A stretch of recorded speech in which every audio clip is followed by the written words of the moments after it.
ఇద్దరు గుర్తుకున్నారు. అతను తప్పిపోయి అతను రాంగ్ రూట్లోకి వచ్చిండు, ఇతను తప్పిపోయి ఇతను రాంగ్ రూట్లోకి పోయి ఇద్దరు స్పాట్లోనే కొట్టేసి కొట్టుకోవడమే ఇంజన్ పగిలిపోవడం ఎమ్మటి మంటలు వచ్చేసిన ఆ సైడ్. ఈ సీట్లలో ఉన్న వాళ్ళు మొత్తం తల కిందలు అయ్యింది. మీరు ఎట్లా బయటపడ్డారు? ఇంకా సీట్లో లేపి చూసేలోపు ఎంతగా మంట ముందు పక్క మంటలు వస్తున్నాయి.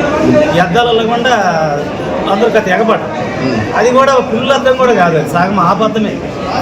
ఈ అద్దాలలో 50 మంది ఉన్న కొంత ఏడల్లో ఏడుతుండే దాదాపు 7 మంది దాకా కాలు పట్టుకొని ఎట్టేసి. బస్సు ఫుల్ ఉన్నాము, అన్ని సీట్లు ఫుల్ ఉన్నాయి. వినకుండా ఏదన్నా కానీ ఒకళ్ళు ఇద్దరు దిగింది, వాళ్ళిద్దరు మాత్రం నిలబడే ఉన్నారు. ఎక్కడ కూర్చోరు, వెనకాల వచ్చిందా వినకుండా ఏదన్నా చూడ. అక్కడ దిగిన వాళ్ళు మాత్రం నిలబడే ఉండరు, వెనకాల ఖాళీ ఉంటాయి 3 సీట్లు. అక్కడ కూర్చోలే వాళ్ళు, నిలబడే ఉన్నారు. ఏడ దిగింది అనేది గమనించాలి. బస్ అయితే మొత్తం ఉండొచ్చు, దగ్గర దాకా 15 మంది 20 మంది లోపు ఉంటారు. 20 మంది లోపు ఉంటాయి. కుర్రోళ్ళు పెద్ద ఓపిక ఉన్న వాళ్ళ వరకే, సన్నగోళ్ళు ఉన్న వాళ్ళే దోపగలిగింది. డోర్ లాక్ అయిపోయింది, కుదరమే ఆ సైడే పుట్టింది. డోర్ కాడి నుంచి ఛాన్స్ లేదు. బస్సులో ట్రైన్ కాడి నుంచి పెట్టేదాన్ని. ఇక నేను కూడా లాస్ట్ మూమెంట్లో నాకు పొగ ఫుల్ అయిపోయింది. ఎనికి ఫోన్ చూసుకుంటే ఎనికి రివర్స్ నాకు ఆడమని చేయబట్టుకోవాలి.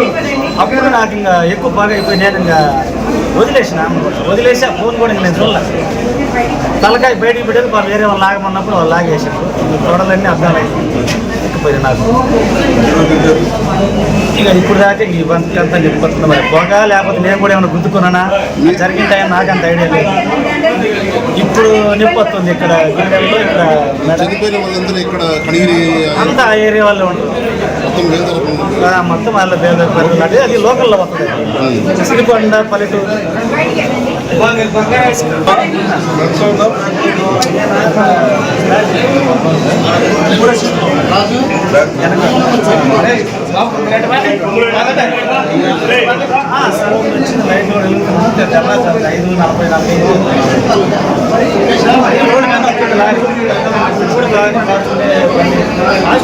ఎక్కడ కూడా నేను నైట్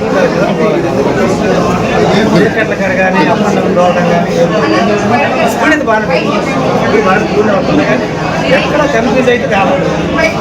ఏదైనా బ్రేక్ కొట్టినట్టు సడన్ అటు బండి దిగినట్టు ఏం లేదు.